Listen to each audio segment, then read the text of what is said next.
Tonight, new developments about the disastrous U.S. withdrawal from Afghanistan back in August of 2021. The withdrawal of U.S. troops before all Americans were out of the country resulted in the deaths of 13 U.S. service members. This week, the chairman of the House Foreign Affairs Committee, Texas Congressman Michael McCaul, was finally able to get the State Department to show him a critical dissent cable. He's been asking for the cable for months. Now, the dissent cable was sent to the State Department from American diplomats in Afghanistan, and it was sent prior to the August 2021 evacuation of American military in Afghanistan. According to the State Department, diplomats used dissent channels as, quote, a unique way for anyone in the department to speak truth to power as they see it without fear or favor. Earlier, I spoke with Chairman McCaul. Mr. Chairman, I understand the importance of our diplomats to be able to speak to the State Department and to do it secretly. What I don't fully understand, though, is why that the State Department it's like pulling teeth to get this dissent cable for you to look at privately. Is that what it's been like? Right, and I understand the confidentiality aspect of all this, and I appreciate that, but that's why we offered to view it with the names of the 23 dissenters redacted, and also in a secure classified space at the State Department. So honestly, I've talked to a lot of ambassadors at the State Department who think this should be available to the public, but the way we've presented this, we protect the identities.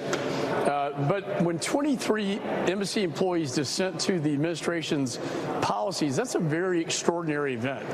And I did have a chance to read the cable yesterday. While I can't get into the classified information, I can tell you it's quite alarming in terms of everything they predicted came true.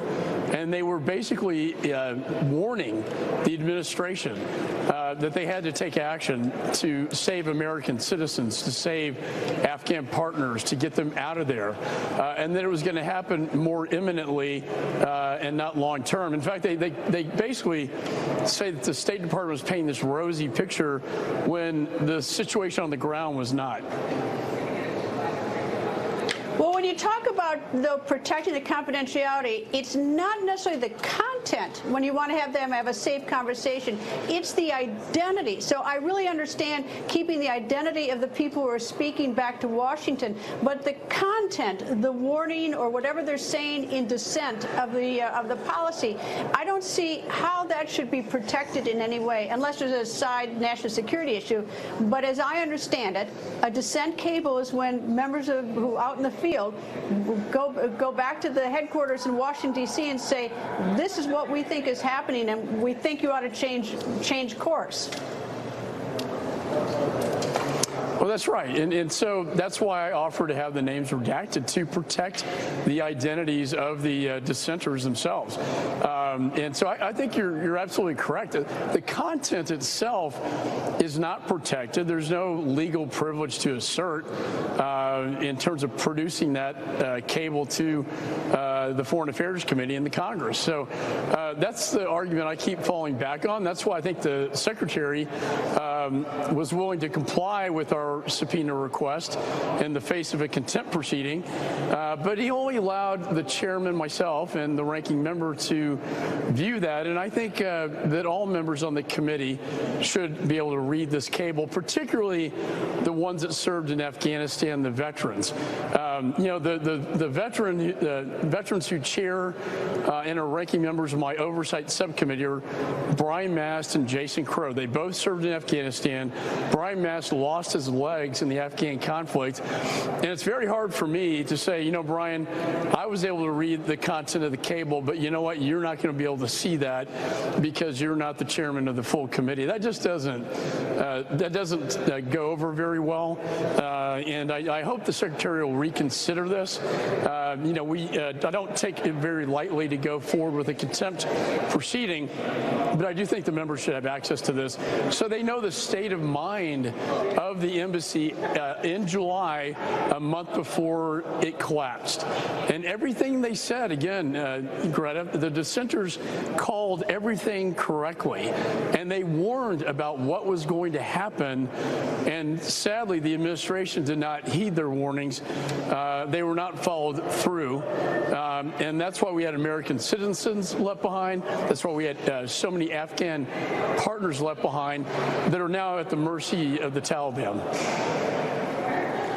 Well, you know, it is so profoundly, and I'll use the word insane, not to take something seriously like this, a dissent cable, because the people who are sending it are actually there on the ground. They're not sitting in cubicles in Washington. I mean, they are observing it. They have a much better sense of what is happening, what is likely to happen, than people sitting back in Washington in a cubicle reading it. So you would think it would have a profound amount of weight and have an impact on decisions that are made back here.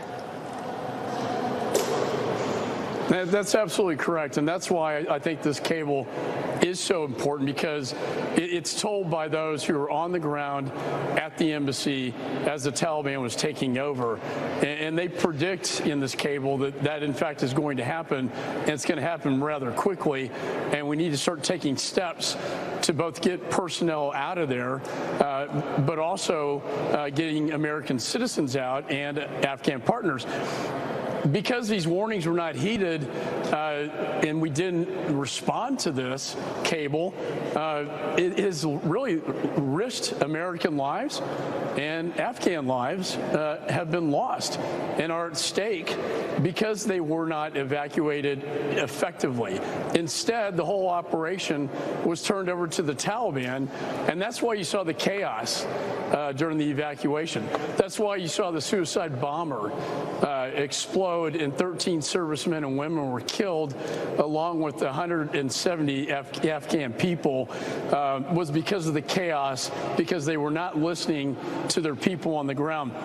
Again, a dissenting cable is a very extraordinary measure, and to have 23 employees sending this dire warning, again, is also very extraordinary. You know, you only learn from your mistakes by, studying them and having a, discourse, a robust debate about it. I find it unthinkable that we're coming up on 2 years and we're just we haven't even gotten to the content of the document for the American people. You've seen it, but the American people have not seen it, and it's been kept from us. And I have a big thing about transparency. And unless there's some national security reason, I don't understand why the American people can't know the content. I realize we can't know the names. I'm content with that.